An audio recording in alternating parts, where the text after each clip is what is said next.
Hello, welcome back to Auto Pop Culture, and today we're going over Big Little Lies Season 2. So, I have to give you a little bit of a recap because because it kind of falls into the Season 2, and I know I haven't really talked about Season 1. So, for those that haven't seen it, or those that, are kind of bouncing between, the borderline between seeing Season 2 but don't really have a lot about Season 1, I'm going to break that down and also going to break down the whole, what I thought about Season 2. Just so you know, there's a lot of spoilers, complete spoilers in this whole video. So if you haven't got into the Big Little Lies Season 1 or Season 2, this is the time right now to close off of this, go watch it. You can pretty much binge 1 through 2, pretty easy, yeah. So, go ahead and do that now. If you're still here, congratulations, you've seen it. I hope you liked it. Oh my god, we have a lot to talk about. So let's recap first. So we start off in Monterey, and in the first season, you kind of start off with the first character, which is Jane, which is played by, I'm going to damage these, slaughter these names, hopefully get it right. Shailene, I forgot, she's played by Shailene, and she is pretty much, she moves in with her son named Ziggy. So they move to Monterey, and she gets introduced to a couple of people. So she gets introduced to Madeline, who's played by Reese Witherspoon, Celeste, who is played by Nicole Kidman, and Bonnie, who's played by Zoe Kravitz, and she also indirectly gets involved and introduced to Renata, who's played by Laura Dern. So oh my god, so pretty much it just starts off like that, and it goes, and the whole plot is very well, maybe just break it down. So it's pretty much, the plot is that Jane's son, Ziggy, is being accused of bullying Renata's kid, and finds out that it's not Renata's kid, or it's not Ziggy that's been bullying him, or bullying a daughter, but Renata kind of wants to bring it up and have it a thing because she's trying to control the whole aspect of the preschool or elementary school life. So Madeline, Celeste, and Bonnie kind of stand up for her, but there's always a whole thing with Madeline and Renata with them, kind of Madeline wants to do a play of, wants to do a play of Avenue Q, but she couldn't do it, but Renata didn't want her to do it because she thought it was inappropriate for children, which but it's just it's the world we in, so what's the big deal? Meanwhile, while that's happened, Celeste is getting physically and emotionally abused by Perry, who is her husband, and during that time, Madeline has cheated on her husband Ed, who's played by Adam Scott. It's a whole thing. So pretty much that's happening. So then they go through a whole thing where their relationship's kind of parting a little bit, but he doesn't know why. She's a little distant, and she knows why, kind of thing. So it goes and climbs to everybody having issues with everybody in some way. So, and to the point where, so they don't really know about Celeste and Perry's abusive relationship until the last minute during going to this fundraiser, where they're kind of climbing to the point where they find out that Celeste is being abused by Perry. So when Perry finds out, so on top of that, we also find out that Ziggy's dad is actually Perry, because Perry raped Jane and popped out with Ziggy. So she finds out that, and she sees him face front for the first time in a long time, and kind of that continues. So that triggers Perry into starting to start fighting off fighting them all, and just right above the stairs, and Bonnie comes in later to see this happening, and she pushes him into this under construction stairs, and they fall down. he falls down into his death. And so it's a whole thing trying to figure out, like, oh my god, like, he's dead. And they all decide to say that it was an accident, that he fell, that no one pushed him. So we leave it to that. So that's the end of season 1. And all the moms come together as a friendship, as a Monterey Five, as a secret that they do. Now that we have that's like covered, now let's get into season 2. So season 2, oh my god, season 2 was insane. So we have a couple new people that come in. So after all that's happening, Mary Louise who's played by Meryl Streep, is Perry's mom who comes into the picture. And so she tries to involve herself, and we kind of see her come in. We obviously know that she's here to find out what happened to her son. And she doesn't really expose that, but I think they all kind of get the gist that she may not be looking for that kind of thing, but she does. So it climbs up to the point where she starts to kind of like this huge passive-aggressive like thing that she does, which is, by the way, the role that Meryl played was amazing. Amazing. It was typical, like, white woman, mom, like, passive aggressiveness, but you already get to a complete point kind of thing. It's just like she tries to get close to pretty much like the twins of Celeste, and who also have been affected by the death of their father, because it's been a complete mess about what's been going on with them. And so they actually adapted some of his abusiveness inside school. So Celeste lays cuts it down completely immediately when she finds out about it. But Mary Louise doesn't really think that Perry was abusive. He thinks that it's a complete lie. Even after she finds out that Jane is has been a rape victim from Perry.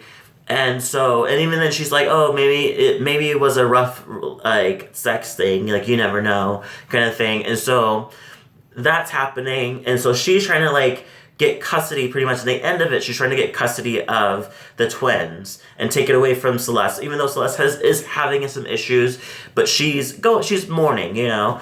And then on top of that, during that time, Madeline also finds out, Madeline finds out, Ed, who's Madeline's husband, finds out that Madeline has cheated on him with the theater company's owner that was doing the Avenue Q. So he's pretty much, I cannot stand this guy in this kind of world, because he pretty much just mopes around the majority of the season without any conclusion or anything saying like, oh, we're gonna be together, I just need to mope, you know, or we're not gonna be together, I'm ditching you, but right now we can't really leave right now because of the kids, so I'm just gonna mope though, you know. She doesn't say that. He kind of leaves it in the air like, oh, I may be leaving, but I'm completely indifferent towards you. And so like that, like making it seem like he should leave by now, but he doesn't. And he kind of plays it up, and then they're together in public, but then he turns around, like when she kind of sees that, he turns around and like, yeah, we're not a thing, kind of thing. So it was a complete mindfuck of what the hell he was even trying to do. So there's that. And then Jane is trying to deal with the whole fact that Ziggy knows that Perry raped her. So in the fact that he's the son of Perry. So with that comes in a weird collision of them, like, getting along with Celeste's twins.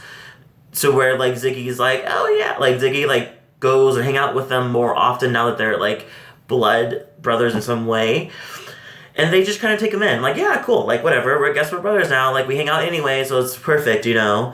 But, so that's happening. And then Bonnie's mom comes in the picture, and she's worried about her because Bonnie is the one that pushed Perry. So it's pretty much she's the only one that's kind of figuring, like, she's having a complete breakdown of this whole thing. Because she technically committed murder, while everybody else's hands were technically clean. So she's dealing with that. Nathan, who's the husband of hers, is feeling very distant. from this whole thing, and he wants to get closer, but she's like pushing him away, and so all that happens, and it gets to the point oh, sorry, one more person to introduce. So on top of that, another thing that's happening is that Jane, who's played by Shailene Woodley, got the last name, she gets a love interest named Corey, who also works at the Monterey Bay Aquarium with her. So it's a great kind of thing that's going on with him and them for a minute, but she's having very like a lot of the trauma and the PTSD of being raped, so she just doesn't like being touched, and everything is very, very off, and it's very something that she still needs to. She's been working on, but doesn't really make. She's kind of taking it slow with Corey. But the whole time though, I'm thinking that Corey is a undercover cop, or he's coming in with Mary Louise, trying to figure out like the whole thing, because he starts interviewing them in some ways, and it's just like, what's your goal? What's your intention? So yeah, so all that's happening with them. Oh, and poor Renata, she just wants to be rich. She pretty much, her husband has to apply for bankruptcy because he spent all his money, and he has like people coming after, like saying that he owes him money, kind of thing. So it's a shit show. So she pretty much almost loses her house. I think she does, and eventually, and her reputation is down because she doesn't really have like all these, because she's now looked as the wife who's in bankruptcy, So all that's happening, but the main direct is Celeste. Celeste is a huge thing right now. And so the whole thing goes to the point where Mary Louise starts involving herself, not only with the twins, but with Ziggy and with Jane, which is very, very awkward and weird due to the fact that they're not even any type of close, and they just found out that he has more brothers right now, that are friends. So all that's happening. So to the point where when Marie Louise decides to like, okay, I'm pretty much going to file for custody. So, which is the best scene, because it goes to court, and they pretty much put Celeste on the stand to question her being a meaningful, if she's a meaningful, appropriate mother or not, or should the kids go to Mary Louise.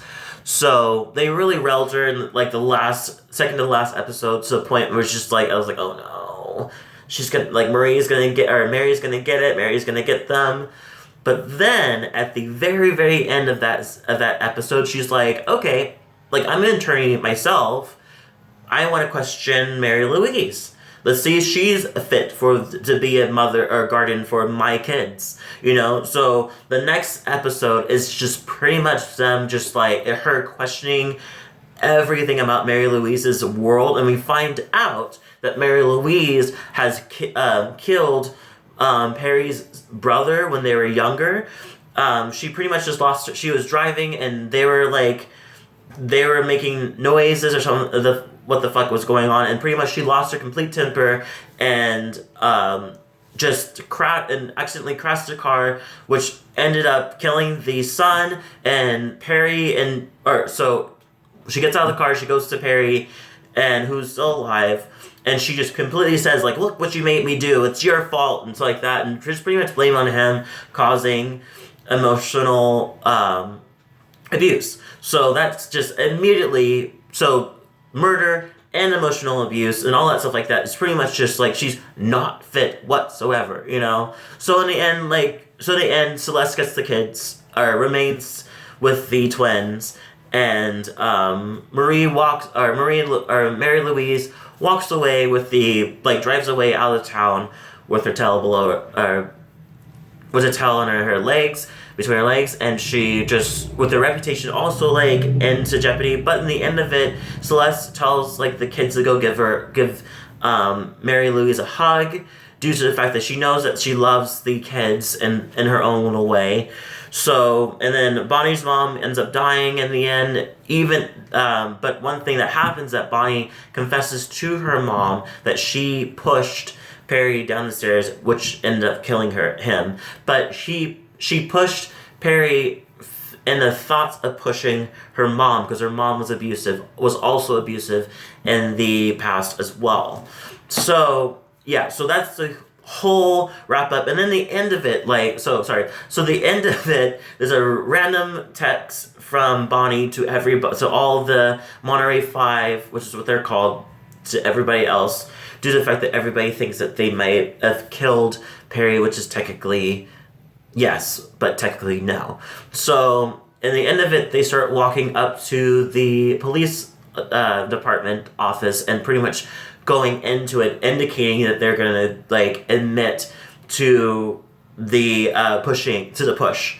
So yeah, so it's whew, it was a lot. It was very easy to go through because the whole thing was really nice. It just was such an amazing show. I do not think they need a season 3. I think it wrapped up nicely. I think the thought of whether they're gonna confess or not, it kind of leaves in the air. Well, they're obviously gonna confess, but the thought about it is that so I don't think there's really anything much you can really say that's gonna happen with them, because the worst that's gonna happen is maybe Bonnie will get community service or something like that, or house arrest. But everybody else would it's also gonna be defended as self-defense as well, because he was beating the shit out of everybody that was trying to stop him from stopping Perry from beating Celeste. So self-defense is huge in that type of aspect. So I'm pretty sure that that's the whole thought, is that that they're gonna okay, it's self-defense, let's let it go from there, so yeah, so tell me what you thought about the season. Were you ecstatic about how insane was the ending, pretty much? What did you think? Did you like this, Sydney, how it ended? Did you not like it? Leave a comment below, tell me what you think. Don't forget to subscribe, and hit the notification bell and for more videos. And I hope everybody has a great week. It's a Thursday, one more day, and it's Friday. So hope everybody has a great week, and also hope everybody has a great weekend. I also will do a